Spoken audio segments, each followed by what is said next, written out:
And we also do a book on stats. I've got 22 or 23 books. I'll give you one so you can follow along. There you go. I'll give the boys theirs.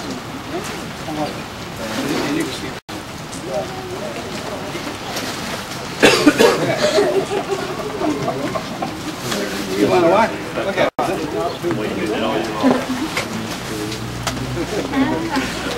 Oh, yeah. Okay. First of all, I want to tell you guys that you practiced hard this year. You know, I never felt like I really let up except for the one night about the dance, when I felt like we should have practiced then. But as my wife tells me all the time, you know, they got life away from baseball. They do? Yeah, they do. But I'm proud of the fact that you guys played hard, but I'm even more proud of the fact that when we were 4 games behind, with 10 to play or 11 to play or 12 to play, whatever it was, we got tougher and we refused to lose. And it's not so much for the winning and losing, but it's how you approach it. And winning and losing is just the end result of your effort. And so I thought that winning 9 in a row and winning 12 out of 13 to end the season, you were the best team at the end of the year.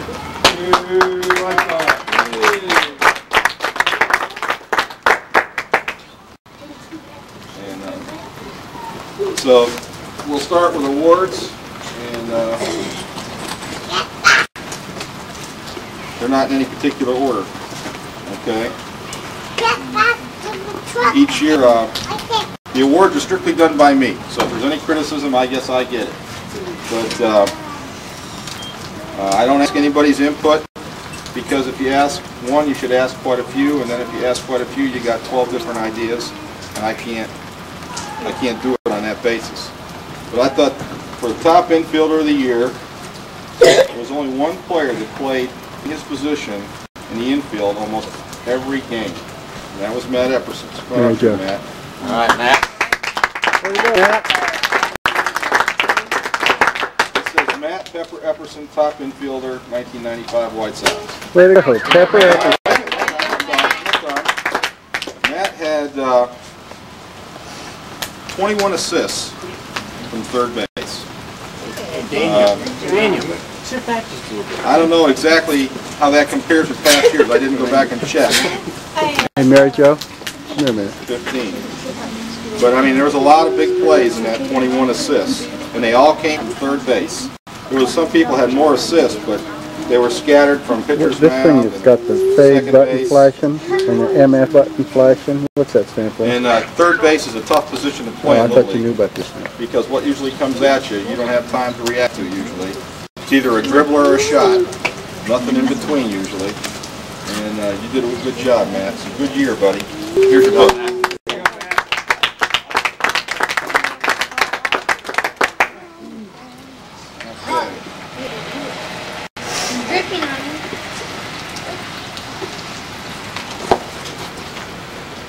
Come on up here, Jeremy.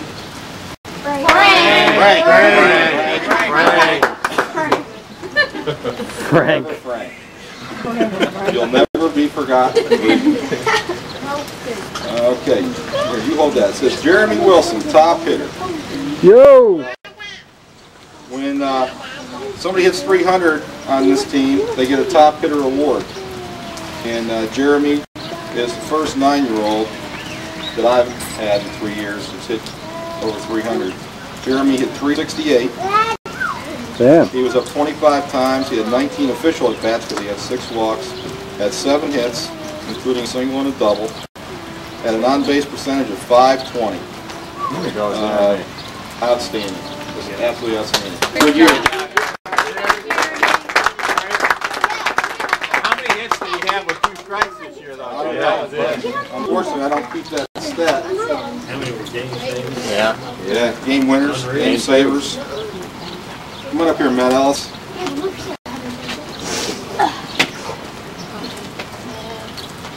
How well I know how important a catcher is to baseball. And this year, Matt Ellis, here, get a hold of this, it says top defensive player. Matt Ellis this year, let me we get. Oh, I didn't give you one of these, Jeremy. You'll want this sometime in your future there, buddy. Matt Ellis had the leading fielding percentage of .985. He had 137 total chances, and he only made 2 errors all year. Yeah, Matt. Right, Matt. He had 10 assists, and I don't know how many stolen bases the other team had, but just the fact that he was back there kept him from running most of the time. The first year I was here, we had Brandon Cox, and Brandon was a great kid, but he had a rough year catching. And it was like when we played the Cardinals, you know, we had a lot of fast balls, and teams took advantage of us, and Brandon did his best, but he had never caught before, and it was a rough year. If you don't have good catching, your team doesn't have a backbone. But Matt was our backbone this year. Great effort, Matt. He made a lot of good plays going back against the fence on wild pitches to get players at the plate. Good game, good year, Matt. You should continue that catching later on. Trevor, come on up here, buddy.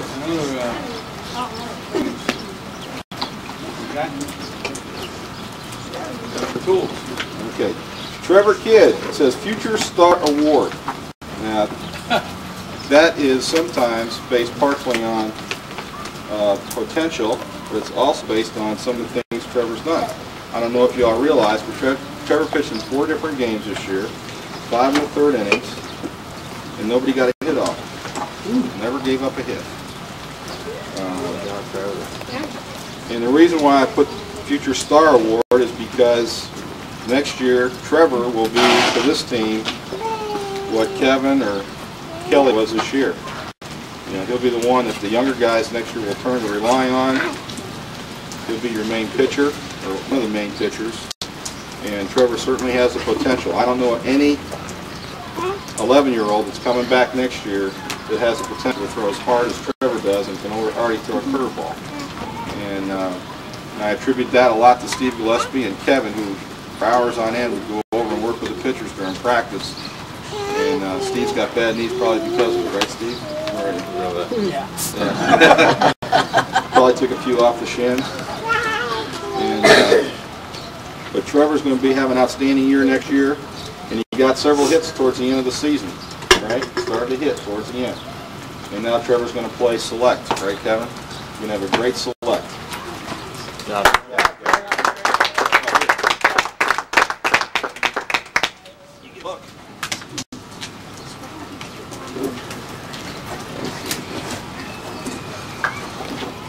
Joey Osner, come on up here, Joey. Matt always has to peek. No. The glimpse before anybody else. I went with you to pick it up. Says Joey Eisenhower Clutch Award. All right, there were 2 times during the season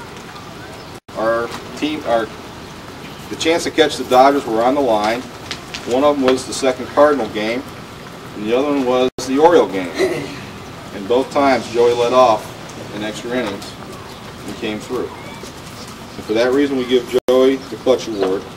And the one that some of them don't remember was when they tried to turn the double play in the last inning of the Oriole game. You beat it out on the tail end of a double play.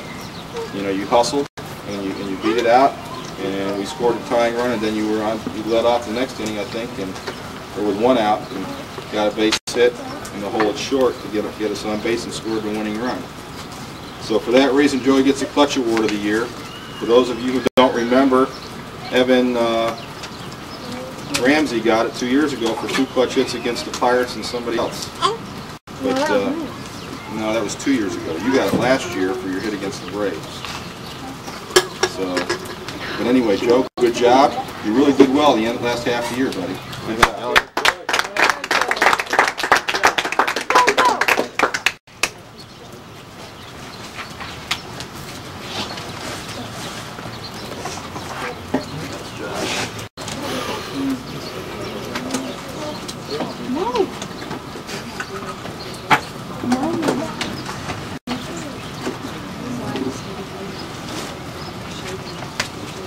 All right, Matt Deno, come on up here. Matt Deno hit over 300. He had 311 and had 19 singles. Never got a double in 3 years. But you got 19 hits, so that's good. And 2 guys are going to qualify for the most improved. For those of you who weren't with us a year ago, and or 2 years ago, Matthew 2 years ago, and I don't mean to embarrass him, but he batted 136, 3 for 22. And when you parents get these books, you can look back and see what the 12-year-olds this year did and kind of project where your sons might be, you know, based on what they did this year and what other kids did when they were 9, 10, and 11 years old. But one thing that, you know, I think Tristan was a little disappointed, but if you go back and look at number at bats for kids that were 9 and 10, kids this year got more at bats than this year than they did in the past. And it was primarily because, as you'll see in the book, we scored a lot more runs. There's more opportunity to get kids in. But Matt gets a Most Improved award. He went from a 136 batting average to a 311 batting average. And he really improved. And there was a point in the 10-year-old year where I would have to shorten up halfway between the mound and home plate and lob the ball in, hoping he'd hit it. And everybody would crowd around the infield waiting for him to dribble the ball. And we went to All-Stars, and I was a coach, and I pulled him up for the regionals, and he hit the ball for the first time against West Virginia and got his first hit on his first contact. And then last year was a little better, but this year was much better, and it has to do with hard work and over the winter and playing select, which Trevor's getting ready to do. You know, he really improved. Good job, Matt.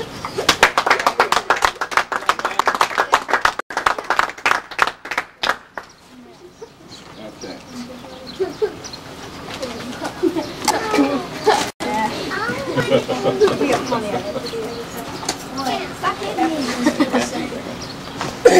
Okay. Each year we have a certain number of new players. Michael DeLuca, come on up here. Oh my God! And Michael gets the Rookie of the Year award. Yo.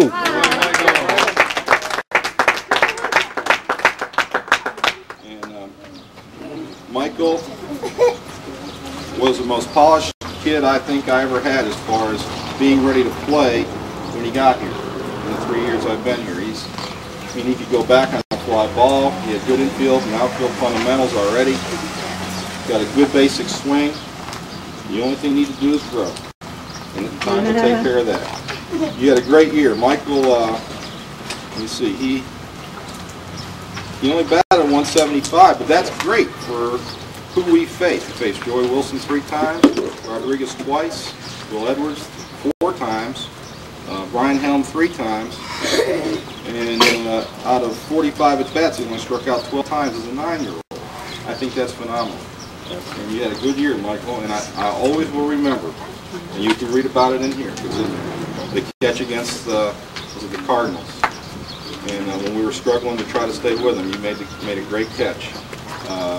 We probably would have lost the game earlier had you not made that catch, and that was early in the season. But good year, Mike. Good job.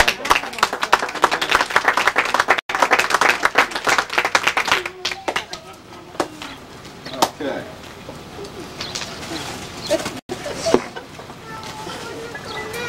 Will Rouse, come on up here, Will. Will Rouse, like Matthew, gets a Top Hitter Award, and Jeremy. He also gets a Most Improved. And I have to embarrass Will a bit to tell you how far he's come. Here you go, Will. And you'll see it in the back couple pages, for those of you who have books, but when you get it. But Will struggled early on, and I was proud of him because he kept at it. At one point, Will had almost gone to the end of his second year of participation without a hit, and I worried about, you know, how somebody would get through that mentally, never mind physically. I mean, he had balls he hit, could have easily been hits. Lord knows Matthew and John got hits early on little ground balls in the infield and got their first hit that way. Easily Will could have had that happen. He just didn't get the breaks. But he stuck with it, and this year Will was our second leading hitter behind Kevin. Will edged out Kelly in the last game with the last hit on the first base. Will had 23 hits and 59 at-bats, had 5 walks, 3 doubles, and went from an 0.37 batting average to 389. All right. Yeah, Will. Phenomenal. But for those of you that were coaches on the field, you all know that Will never approached the game with the idea I'm going to be mediocre. He always approached it like he was going to improve. He was always trying to work hard. He was always receptive to coaching. He always did his best. And I think that and I told you folks earlier, sometimes you have characters and sometimes you have character. And that little S means a lot of difference. And we have character.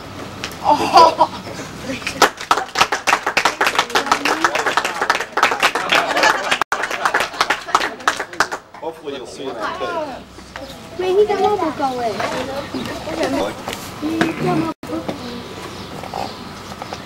All right. It says here, top hitter, top pitcher, most RBIs. And, Yeah. Kelly had a 3-year high for this team of 25 RBIs. He also had most extra base hits, 12 doubles, a triple and a home run. He had more RBIs than anybody.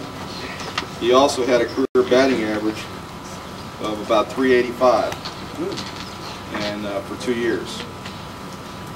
He also led the team in wins this year. Actually, he was tied with Kevin. And going into the season, I don't think I really knew what to expect from Kelly as a pitcher, but I thought he did an outstanding job. And certainly without Kelly, this team could not have approached the success it had. Kelly's ERA was 3.83. He had a 6-3 record, and had a 385. Had a fielding percentage of 963, and 111 chances. He only made 4 errors. So certainly he was one of the guys we had to turn to when things got tough. Kelly, great year. Yeah, Kelly.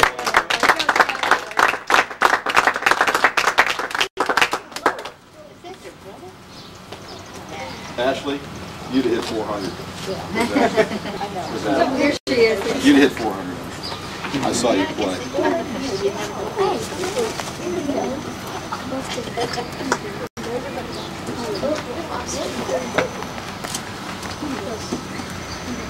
Brandon Alexander, come on up here, bud. Okay, it says here top hitter, top pitcher award. Brandon was undefeated as a pitcher, 2-0, had 3 saves, a 1.93 ERA, had 20 strikeouts in 21 innings, and only walked 4. He's got the best curveball in the league, which we're going to use in All-Stars. Knuckleball. I know. He did an outstanding job in relief. And a lot of times, late in the game, Brandon was clutch man. He came in to set him down, especially early in the year. I've had Brandon for 4 years, even before the White Sox. And I always said he had more grit in his back pocket than most kids have in their whole body. And it's because he never quits. Brandon hit 306. But that doesn't tell the story, because he also had 20 walks. And Brandon learned over the course of the last couple of years what it takes to be what I consider to be a good player. Because it's not always the base hit that wins the game. It's knowing how to get on base, how to handle yourself when you are on base. And certainly when you put Kevin and Brandon together at the top of the lineup, they're dominating with the way they run the bases. That's always going to be hard to replace. I don't think any team had 2 in a row like we did. I didn't tabulate it, but I would bet you that Brandon and Kevin scored over 1/3 of our runs the last 3 years, just the 2 of them. Brandon is, he had only 4 stolen bases, but he scored 26 runs this year, second on the team to Kevin. Got a great year. offensively, defensively, and pitching. And it's not over yet. I'm looking forward to working with you also.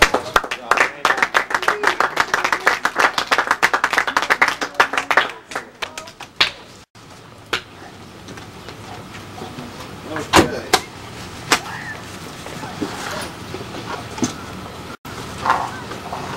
John Gillespie, come on up here, John. Coffee.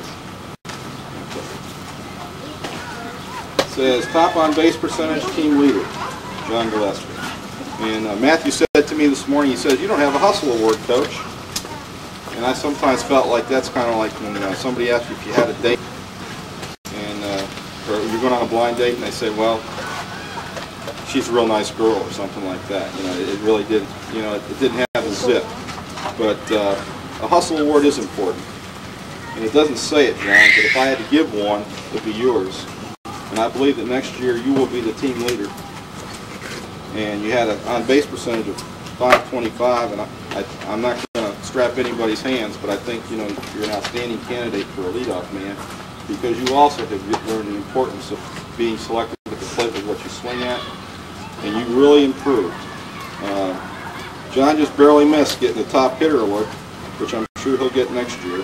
He had 269 with an on-base percentage of 525. He had 7 hits and 26 at-bats.